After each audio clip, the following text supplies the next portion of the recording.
இறைவனின் அருள்மிகு இளையநாயகி பெரிய நாயகி அம்மை உடனுரையும் அருள்மிகு பழமலைநாதரின் பெருங்கருணையாலும் அருள்மிகு சிவகாம சுந்தரி அம்மை உடனுரையும் அருள்மிகு ஆனந்த கூத்தன் அழகிய சிற்றம்பலமுடையான் குற்றாலத்து கூத்த பெருமான் வெள்ளி அம்பாலம் ஆனந்த நடராஜ பெருமானின் பெருங்கருணையாலும் அருள்மிகு யோகாம்பிகை அம்மை உடனுரையும் அருள்மிகு ஆத்மநாத பெருமானின் பெருங்கருணையாலும் அருட்குருநாதர் மாணிக்கவாசக பெருமானின் குருவர்களாலும் நால்வர் பெருமக்களின் குருவர்களாலும் அடியார் பெருமக்களின் பேரன்பினாலும் இந்த நமது சிவ முருகவேல் ஐயா அவர்கள் குடும்பத்தார்கள் அவர்கள் இல்லத்தில் இறைவன் என்றென்றும் அற்புதமான முறையில் நிலைத்து நின்று திருவருளும் குருவர்களும் அவர்களுக்கு பரிபூர்ணமான முறையில் கொடுத்து அருள் புரிய வேண்டும்.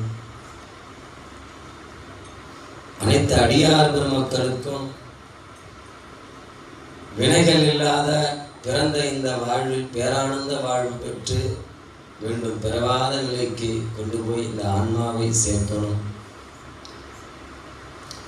அதற்கு இடையூறாக வினைகள் இருந்த அந்த வினைகளை எல்லாம் கஷ்டங்கள் இல்லாம தவிர்த்து என்ன கஷ்டப்பட்டு தவிர்த்தா இஷ்டப்பட்டு வரமாட்டேன். அதனால இஷ்டப்பட்டு வரணும்னா கஷ்டம் இல்லாம போயிடணும் வினைகள்.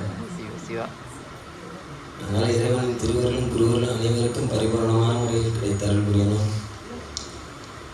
என்ற ஞான பெருவேள்வியை நிறைவு பெறுகிறோம்.